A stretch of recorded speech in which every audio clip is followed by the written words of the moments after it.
Check out carmarshal.com. The link is in the description. They help support us.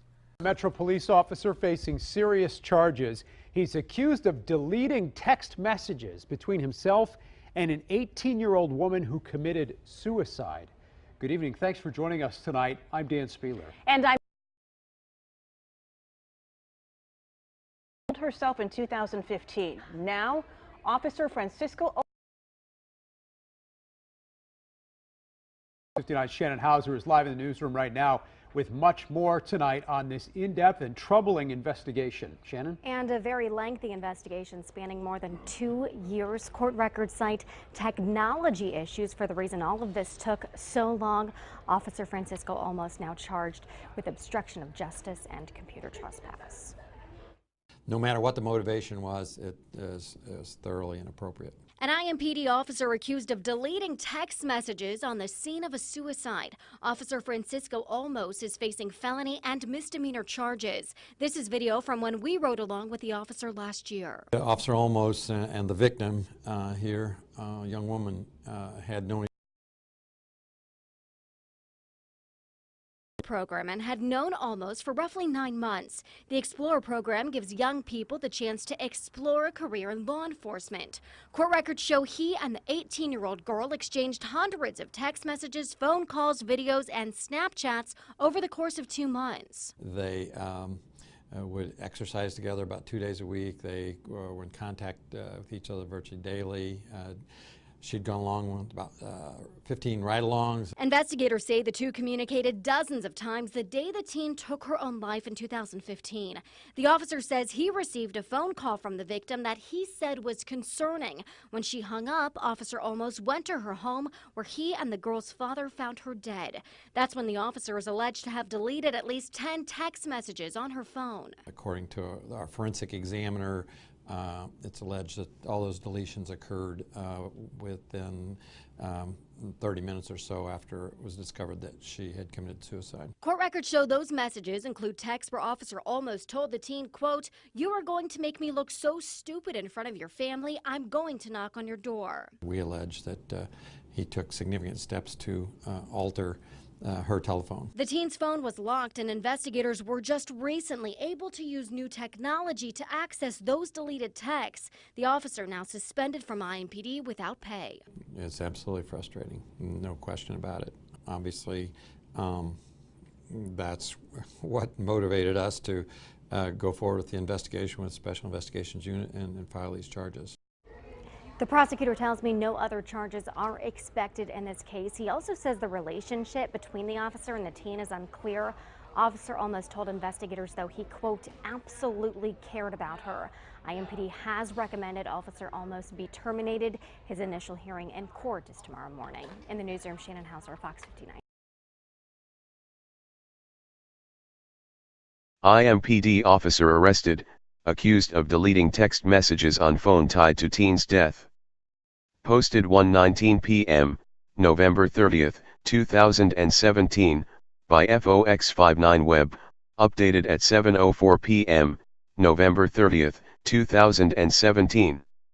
Indianapolis, IND. The Indianapolis Metropolitan Police Department, IMPD, says one of their officers was suspended without pay with a recommendation for termination after he was arrested on multiple charges.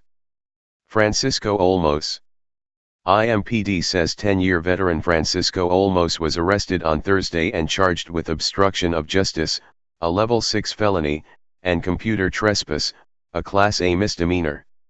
He's accused of accessing the cell phone of a victim in a death investigation and deleting data, including text messages and social media communication between them. On November 2, 2015, an 18-year-old female committed suicide at her home. The prosecutor's office says the woman was an IMPD explorer and had known Olmos for about 9 months. Court documents show Olmos told investigators that he and the woman communicated almost every day.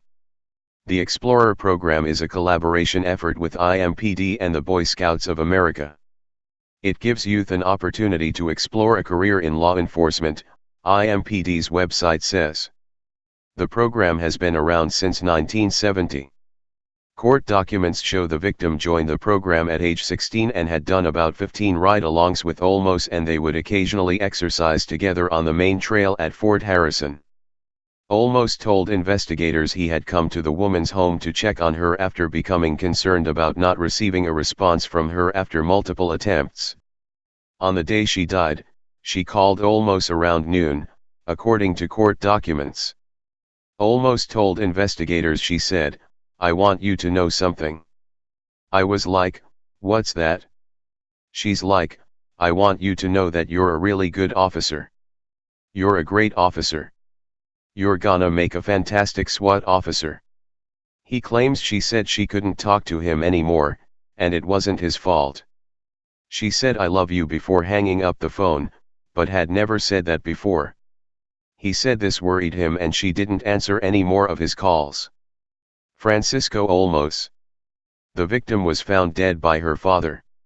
She had shot herself in her room while music was playing from her phone.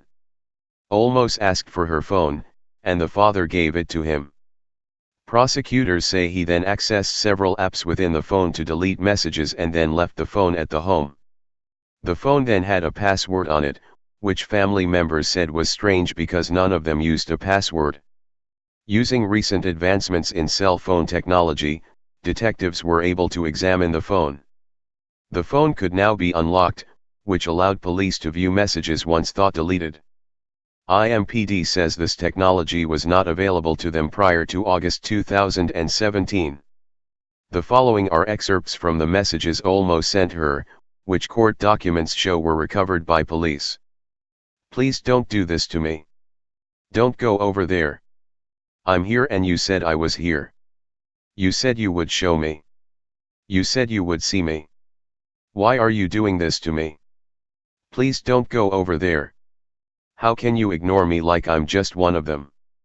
You are gonna make me look so stupid in front of your family. I'm going to knock on your door. I don't know what the point of ignoring me is. You make me feel like this is really all my fault." Many of these messages went unread and were later deleted. He has denied any sort of intimate relationship with the victim. Forensic analysis of the teen's phone discovered 300 calls between the two from September 19, 2015 November 2, 2015, the day of the teen's death.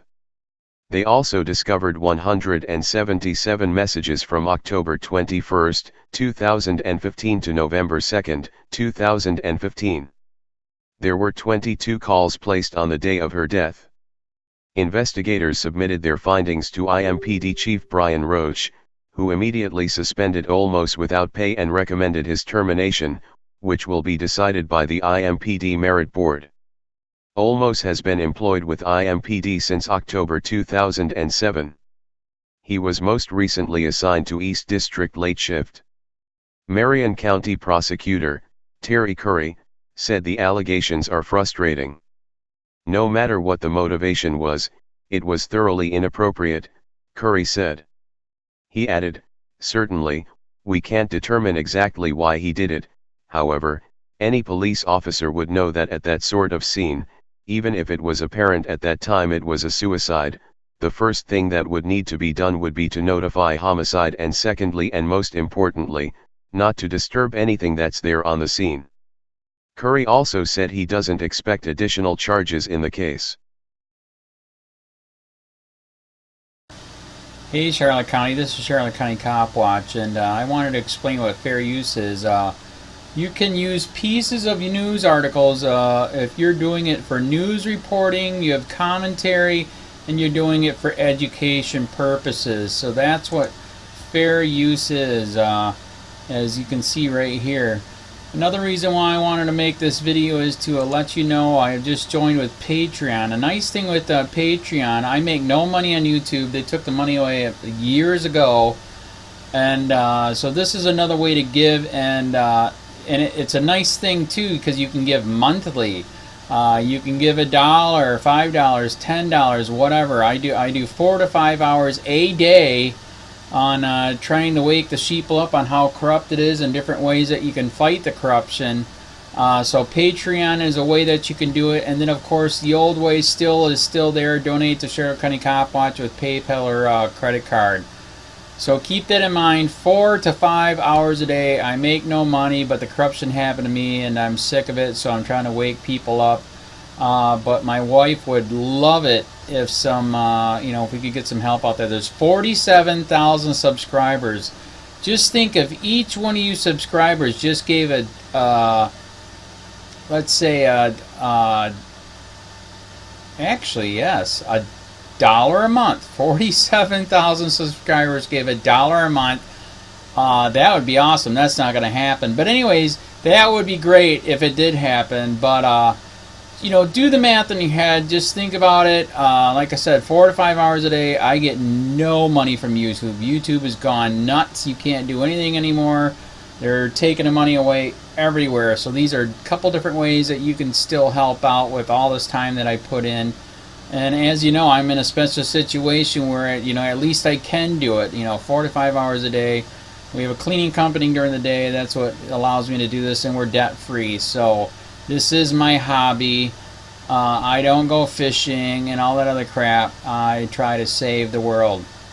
So help me out to make the wife happy, man. In fact, if you guys did give $1 a day, and there was 47,000 of you, and you did it, and each of you gave $1, and that was every month, oh my God, yes, I could quit. I could start suing them. Another idea too that we have is, if I got, some funds, we could actually contact everyone that has been ticketed and or arrested and put in jail and start sending them postcards to let them know we're here, and to see if everything went all right, and if it didn't, find out their story. So we could even do more investigations and more lawsuits. Lawsuits take money. So just think about that. 47,000 of you so far right now. $1 a day. $1 a month on Patreon, or $5 a month Patreon, 10, 20, whatever. Just do the math in your head. Help out. This is a lot of work every single day. Thanks.